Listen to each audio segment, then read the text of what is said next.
Hello everyone, good morning. কেমন আছো তোমরা সবাই? আশা করছি সবাই খুব ভালো আছো, সুস্থ আছো। আমরাও খুব ভালো আছি। আজকে শুক্রবারের দিন সকাল সকাল ভিডিওটা শুরু করেছি, যদিও এখন অনেকটা বেলা হয়ে গেছে। আসলে আজকে মেয়ের তো ছুটি ছিল, সেই জন্য মা আমি অনেকটা ঘুমিয়েছি, আজ আর ভোরবেলা উঠতে হয়নি। তো আমি উঠে ফটাফট স্নান পুজোটা করে নিয়েছি। আর বাইরের আজকে ওয়েদারটা দেখো, ভীষণ সুন্দর ঝলমলে, একদম ঝকঝকে রোদ উঠেছিল, সেটা একটু তোমাদের সঙ্গে দেখে নিলাম। আর রোদ উঠেছে বলে কিন্তু আমিও মানে কি বলবো, আর এই সুযোগটা মিস করিনি। সঙ্গে সঙ্গে বেশ কিছু পাঁপড়ের জন্য কেটে নিয়েছি। এই যে ঝুড়ি ঝুড়ি করে আলু কেটে নিয়েছি, এটা এখন পাঁপড় দেব। সেই জন্য আসলে সময়টা তো কম, ঘুম থেকে দেরি করে উঠেছি, তার উপরে আবার এত সুন্দর রোদ, এটাও হাতছাড়া করা যাবে না। সেই জন্য আজকে আর গোল গোল করে আলু কাটিনি। আসলে গোল যে আলুর পাঁপড়টা না, ওইটা দিতে গেলে একটু সময় লাগে, খোসা ছাড়িয়ে গোল গোল করে কাটতে হয়। আর এই ঝুড়ি ভাজার মতো আলুর পাঁপড় দিতে গেলে খোসাটা ছাড়াতে হয় না, প্লাস মেলতেও সময় লাগে না। তো সেই জন্য ভাবলাম আজকে এটাই দিই, এর পরের দিন যখন দেবো তখন আবার গোল গোল করে দেবো। আর আমি যখন আলুর পাঁপড় করি না, তখন সন্দক লবণ দিয়েই করি। তাহলে কি হয়, উপোসের দিন করেও খেতে পারি। এছাড়া অন্যান্য পাঁপড় তার উপোসের দিন খাওয়া যায় না, সেই জন্য আলুগুলো সেদ্ধ করেছি। তো তার মধ্যে হাজব্যান্ড বাড়ি চলে এসেছে। আজ তো রামনবমী, সেই জন্য হাজব্যান্ডের আড়তে সেরকম কাজ ছিল না। আর এইটাকে দেখেছো, ওর বাবা তাড়াতাড়ি বাড়ি চলে এসেছে বলে ওরকম নাচানাচি শুরু হয়ে গেছে। যাই হোক, ও নিজে খেয়েছে, ওর সঙ্গে আরও একজন ছিল, তো ওরা দুজন খেয়েছে। আর আমাদের মা মেয়ের জন্য একটু ডালপুরি নিয়ে এসেছিলো, তো সেটা খেয়ে নিয়ে তারপরে এই যে ছাদে চলে এসেছিলাম আলুর পাঁপড়গুলো মেলে দিতে। ওই যে বললাম, একটা একটা করে দেওয়ার তো কোনো ব্যাপার থাকে না, এটা একটুখানি জাস্ট ছড়িয়ে দিলেই, যাতে গায়ে গায়ে না লেগে থাকে সেইভাবে ছড়িয়ে দিলেই হয়ে যায়। তো 2 থেকে 3 মিনিট মতো সময় লাগে এই পুরো ব্যাপারটা হতে। আর আমি না মানে কি বলবো, প্রচণ্ড গরম লেগে গেছিলো আমার এই সময়টা, তখন ওই 11:15 মতো বাজে। আর এমন রোদ, গরম, মানে কি বলবো। তো নিচে এসে একটু আমরা তিনজনে এখানে মেঝেতে, আমরা দুজন তো মেঝেতেই গড়াগড়ি করছিলাম, মেয়েকে বিছানায় রেখেছিলাম, কারণ ওর না একটু হালকা ঠান্ডা মতো লেগেছে, আসলে সুইমিংয়ে সবে সবে যাচ্ছে তো সেই জন্য। তো ও ছিল বিছানায় আর আমরা দুজন নিচে ছিলাম। তো আমরা বেশ খানিকক্ষণ এখানে বসে বসে গল্প করে সময় কাটিয়েছি। বেশ খানিকক্ষণ গল্প গুজব হলো, হাসাহাসি হলো, কান্নাকাটি হলো, আমাদের না মেয়ের খাওয়া দাওয়া আবার হলো, নারকেল নাড়ু, রসগোল্লা সব খেলাম। এবার এসেছি রান্না করতে। রান্না তো করতেই হবে, নাহলে তো পেট মানবে না না। রান্নাঘর জোগাড়ও হয়ে গেছে, হাজব্যান্ড যদিও অনেকটা হেল্প করেছে। তো চলো কী কী জোগাড় যন্ত্র করেছে তোমাদের দেখাই। এখানে আছে পাবদা মাছ, এখানে আছে কুচো মাছ, মানে সব রকম ছোটো ছোটো মাছ না মিক্স করা আছে এখানে। তো এই দুটো ভালো করে ধুয়ে, পাবদা মাছটা কাটা ছিল না, কেটে লবণ হলুদ মাখিয়ে দিয়েছে হাজব্যান্ড। আর এদিকে আমি ততক্ষণে রান্নার জোগাড়টা করে নিয়েছি। আজকে ভেবেছি এই মাছটা না চচ্চড়ি করবো না, ওই কিছুটা ভাজা রাখবো আর কিছুটা ভর্তার মতো করবো। আর এই পাবদা মাছটা পেটে ডিম আছে, তো সেই জন্য বেশি মশলাপাতি দেবো না, সজনে ডাঁটা দিয়ে আলু দিয়ে পাতলা করে একটা ঝোল করব। চলো এই হচ্ছে রান্নাবান্নাটা, এবার শুরু করি। আর এই দেখো আরেকজন কোথায় বসে আছে, কর্নারে বসেছিল, পালিয়ে আর গেল, খাচ্ছে নারকেল নাড়ু। চলো আমি রান্নাটা করি। পাবদা মাছগুলো ভাজার সময় বেশি সব দিনই আমি একটু করে কাঁচা সর্ষের তেল মাখিয়ে নিই। সর্ষের তেল মাখালে নাকি এই যে সমস্ত মাছগুলো ফোটে সেগুলো ফোটে না, কিন্তু আমার এখানে একদম কাজ করে না জানো। আমি যতই তেল মাখাই যাই করি, মাছ দেখি খুব ফোটে। তার মধ্যে আজকে মাছগুলো তো ডিম ছিল, আরও বেশি বেশি ফুটছিল। তো আমি কি করি, তেলটা প্রথমে প্রচণ্ড গরম করে নিই, করে একদম কমিয়ে দিয়ে মাছগুলো ছেড়ে যত তাড়াতাড়ি পারি এভাবে ঢেকে দিই। আচ্ছা, যে মাছগুলো ফোটে সেই মাছগুলো তোমরা কীভাবে বা কোন টেকনিকে ভাজো বলো তো, যেটা করলে গায়ে তেল ছিটে আসে না? তোমাদের যদি এরকম কোনো টেকনিক জানা থাকে আমাকে কিন্তু জানিও। আমি তো মানে এই যে সমস্ত মাছগুলো খুব ফোটে সেগুলোকে ভাজা নিয়ে বলতে পারো এক প্রকার যুদ্ধই করি। তো যাই হোক, মাছগুলো ওখানে দিয়ে দিয়েছি, দিয়ে ঢাকা দিয়ে দিয়েছি, এখন হবে। তারপরে আবার একটু কমিয়ে দিয়ে উল্টে দেবো কোনো রকমে, তারপরে আবার এভাবে ঢাকা দিয়ে দেবো। এইভাবে আমি না মাছ ভাজা করি। তো বাকি রান্নাবান্নার কিছু দেখাইনি। এখানে ওই যে স্যালাড কাটা হয়েছে, স্যালাডটা তো আমরা প্রতিদিনই খাই, তার সঙ্গে এই যে মাছের ভর্তাটাও করেছি, এটা খেতে খুব ভালো হয়েছিল। এখানে কিছু মাছ ভাজা রেখেছি, আর এই যে সজনে ডাঁটা দিয়ে পাবদা মাছের হালকা পাতলা ঝোল। এখন লাঞ্চ করব, করে নিয়ে তিনজনে দেবো ঘুম। ঘুম থেকে উঠে রেডি হয়ে নিয়েছি, হাজব্যান্ড বললো যে চলো একটু ঘুরে আসি, আজ তো রামনবমী, তো যাব ভারত সেবা আশ্রমে। তো প্রথমে আমি রেডি হয়ে নিয়েছি, এখন এই যে দেখো ঘুম থেকে উঠেছে, তো ওই জন্য মুডটা এখন একটু অফ আছে, আস্তে আস্তে ঠিক হয়ে যাবে। ওর চুলটা বেঁধে দিয়ে তারপর আমরা বেরিয়ে পড়েছিলাম। তবে জানো, আমি শুনলাম এইবার নাকি এই রামনবমীর পুজো যে হয়েছিল, এই পুজোতেও নাকি অষ্টমী আর নবমী একই দিনে, মানে বৃহস্পতিবারেই ছিল।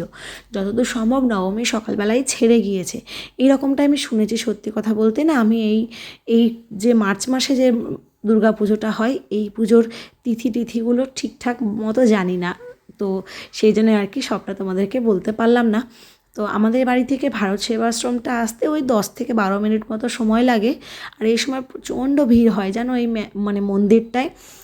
কারণ সারা বছর যদি লোকজন নাও আসে, বহু দূর দূরান্ত থেকে অনেক লোক আসে এই মন্দিরে। মানে কি বলবো, তারা রীতিমতো গাড়ি রিজার্ভ করে মন্দিরে আসে। অনেকের অনেক রকম মানত থাকে, তো সেগুলোও দিতে আসে। এছাড়া মানে এই পুজোর 10টা দিন বাদে তুমি যদি এমনি সময় আসো, হাতে গোনা হয়তো কয়েকটা লোকজন দেখতে পাবে। তবে এই পুজোর এই কয়দিন, ষষ্ঠী থেকে দশমী, একদম লোকজনে ভরপুর হয়ে থাকে। তো আমরা এসে প্রথমে সব ঠাকুর একটু একটু করে দেখে নিচ্ছিলাম, মা দুর্গাকেও দেখে নিলাম। আর এইখানে মহাদেবের চলছিল সন্ধ্যা আরতি। এখানে যেহেতু সন্ধ্যা আরতি হচ্ছিল, তাই একটু দাঁড়িয়ে দাঁড়িয়ে আরতি দেখছিলাম, খুব ভালো লাগছিল। হাজব্যান্ড ঠিক এদিক ওদিক করে আমাদের মা মেয়েদের সামনে দাঁড়ানোর একটা ব্যবস্থা করে দিয়েছিল। সেই সামনেটায় দাঁড়িয়ে খুব সুন্দর করে আমরা মা মেয়ে আর হাজব্যান্ডও, আমরা তিনজনই মহাদেবের আরতি দেখলাম। দেখার পরে দেখো কত লোক! এই যে কালকের দিনটা পেরিয়ে যাবে, মানে দশমীটা হয়ে যাবে, তারপর থেকে কিন্তু আর লোক থাকবে না। তুমি যখনই আশ্রমে আসবে সারা বছর, ওই গুটি কয়েক হয়তো লোক দেখতে পাবে। এই হচ্ছে ব্যাপার। মন্দিরটা একটু তোমাদের দেখিয়ে দিলাম। আমরা যদি কোনো একদিন ফাঁকা সময় আসি, তখন তোমাদের সঙ্গে অবশ্যই পুরো জায়গাটা সুন্দর করে ঘুরে দেখিয়ে দেবো। এখানে চলছিল একটু অনুষ্ঠান, প্রথমে কিছু নাকি সাংস্কৃতিক অনুষ্ঠানও হয়েছে। তো তারপরে মহাজিরা এবং মহারাজজি এবং বাকি যারা ছিলেন, তারা কিছু কিছু প্রবচন রেখেছেন। যেহেতু এটা ভারত সেবা আশ্রম, আমাদের হিন্দুদের একত্র নিয়ে, আমাদের হিন্দু ধর্মকে এক রাখা নিয়েই নানা রকম আলোচনা চলছিল। তো তারপরে তোমাদেরকে যেটার জন্য এখানে লোকজন আসে, সেটা হচ্ছে এই যজ্ঞটা দেখার জন্য। এই যজ্ঞ দেখার দিন, নবমীর মানে যজ্ঞ দেখাটার জন্যই নবমীর দিন এত ভিড় হয়, এত দূর দূরান্ত থেকে লোক আসে। বহু লোকের বহু মানত থাকে জানো, তারা এই যজ্ঞের ফল দিয়ে, দুধ দিয়ে, ঘি দিয়ে সেগুলো পূরণ করে। আর যে যজ্ঞ কুণ্ডটা দেখলে অনেক ডাল, মানে অনেক কাঠ দেওয়া ছিল, তার ভেতরে কিন্তু একটা গোটা বেলগাছও থাকে। 1 বছরে একটা বেলগাছ যত বড় হয়, সেই গাছটা সমেত এই পর থেকে আরও বেশ কিছু কাঠ দিয়ে যজ্ঞ করা হয়। যজ্ঞ এখনও শুরু হয়নি, অনেকের মুখে শুনলাম যজ্ঞ শুরু হতে হতে ওই 9:30 10টা বেজে যাবে। তা আমরা ভাবলাম অতক্ষণ তো থাকবো না, তো চলো আমরা একটু মেলাটা ঘুরে আসি। এই বলে আমরা একটু মেলায় ঢুকেছিলাম। তবে মেলায় দেখলাম মানুষের থেকে মনে হচ্ছে যেন খাবার দাবারের দোকানটাই বেশি। এই যে এই জায়গাটা দেখছো, এখানে গুটি কয়েক অন্যান্য জিনিসপত্রের দোকান বসেছিল, 2-1টা নাগরদোল্লা, ব্যাস, আর কিছু ছিল না। যেহেতু আজকে সকাল থেকে খুব রোদ করেছিল, তো প্রচণ্ড গরম লাগছিল এই জায়গাটায়। মেয়ে দেখছি খুব অস্বস্তি হচ্ছে ওর। তো আমরা কি করেছি, মেলাতে আর কিছু খাইনি, ওখানে কিছুই করিনি, বেরিয়ে এসেছিলাম। এই যে ঝন্টু মোড়, এখান থেকে তো একটু 2 মিনিট হেঁটে আসতে হবে। ঝন্টু মোড়ে তোমরা তো জানোই যে আমরা পাপড়ি চাট বা এই দই ফুচকা খেলে দাদার কাছ থেকে খাই, তাই এই দাদার কাছেই এসেছিলাম। আর এই যজ্ঞেরও যেন একটা বিষয় আছে। এখানকার আশেপাশের সমস্ত লোক বলছিল যে সারাদিনে যতই গরম পড়ুক বা টানা যতই গরম থাকুক, যজ্ঞের সময় 1 ফোঁটা হলেও কিন্তু বৃষ্টি পড়ে। আর যেন সেটা সত্যিও হয়েছিল। গতকালকে মানে শুক্রবারের দিন ভোররাত থেকে একদম মানে মাঝরাত থেকে ভোররাত পর্যন্ত প্রচণ্ড ঝড় বৃষ্টি হয়েছিল। জানি না সেই সময় যজ্ঞ চলছিল কি যজ্ঞ শেষ হয়ে গেছিলো, এটা সত্যিই জানা ছিল না। তো তারপরে আমরা প্রথমে পাপড়ি চাট খেলাম, তারপরে 1 প্লেট দই ফুচকা নিয়ে 3 জনে ভাগ করে খেলাম। খেয়ে নিয়ে একটু ব্রিজে এলাম। আসলে আশ্রমটা হচ্ছে ব্রিজে ওঠার আগেই একটা রাস্তা চলে যায়, সেদিক দিয়ে যেতে হয়। তারপর আমরা ব্রিজে উঠে খানিকক্ষণ দাঁড়িয়ে একটু হাওয়া খেলাম। খাওয়ার পরে আমি তো বাড়ি আসতে চাইছিলাম, মেয়ে বলছে না আর একটু ঘুরবো। দেখলাম ঘোরার তো সেরকম কোনো জায়গা নেই বা কোনো ইয়েও নেই। তখন বললাম যে চল তাহলে আমরা মিশনের ওই জায়গাটায় গিয়ে 3 জন একটু বসি, ভালো লাগবে। এই জায়গাটা না খুব সুন্দর, সন্ধেবেলাটা করে এই জায়গাটায় বসে থাকতে খুব ভালো লাগে। 3 জনে বসে থেকে গল্প করি, নানা রকম লোকজন যাওয়া আসা করে, দেখি বেশ ভালো লাগে। তারপরে আবার হাজব্যান্ড নিয়ে এলো একটা করে টাটা গ্লুকো, 3 জনেই খেলাম। মেয়ে আসলে কোল্ড ড্রিঙ্কস খেতে চাইছিল, আর আমরা ইদানিং না কোল্ড ড্রিঙ্কস মানে গরমকালে কোল্ড ড্রিঙ্কসের বদলে এই টাটা গ্লুকোটা খেতে বেশ ভালোবাসি, মেয়েও বেশ ভালো লাগে। এটার তো দুটো ফ্লেভার আছে, একটা অরেঞ্জ আর একটা এই নর্মালটা। তো অরেঞ্জটা না ভালো লাগে না খুব একটা, ওই মনে হয় যেন রাসনা খাচ্ছি, তো সেই জন্য ওটা খাই না, এই প্লেন এইটাই খাই। তো টাটা গ্লুকো খেয়ে বেশ খানিকক্ষণ আমরা বসে ওখানে গল্প গুজব করে এখন ওই মোটামুটি 9টা 10-15 মতো বাজে, আমরা চলে আসছি, বাড়ি যাব। তো তার ওখানে বসে থাকতে থাকতেই ওদের বাবা মেয়ের প্ল্যান হয়ে গেল যে আজকে রাত্রে আর ভাত খাওয়া যাবে না, বিরিয়ানি খেতে হবে। তো আমি বললাম যে তাহলে দুটো নাও, কারণ ভাতটা তো না হলে নষ্ট হবে। আর এইটার খুশি দেখেছো কেন বলো তো, যে বিরিয়ানি নেওয়া হয়েছে সেই জন্য। কত কথা কত গল্পই না করছে, বিরিয়ানিটা যদি না হতো তাহলে এত কথা হতো না। যাই হোক, আমরা এখানে একটু দাঁড়িয়েছিলাম, মেয়ের জন্য হাজব্যান্ড গিয়েছিল ওষুধ নিয়ে আসতে। আসলে সুইমিংটা তো শুরু হয়েছে, আর শুরুর দিকে না একটু ঠান্ডা লাগা কাশি এগুলো হয়, তো সেক্ষেত্রে সুইমিংটা বন্ধ করানো যায় না। আর ওষুধ চলে, তার সঙ্গে সঙ্গে সুইমিং করতে থাকে, ঠিক হয়ে যায়। তো সেই জন্য মেয়ের যেহেতু প্রেসক্রিপশান আছেই, সেখান থেকে দেখে মেয়ের ওষুধটা নিয়ে নেওয়া হলো। তো তারপরে এবার আমরা যে যাব বাড়ি, মন্দির দর্শন হলো, ঘোরা হলো, রাত্রে খাবার কেনা হলো, মেয়ের ওষুধ হলো, সবই হলো।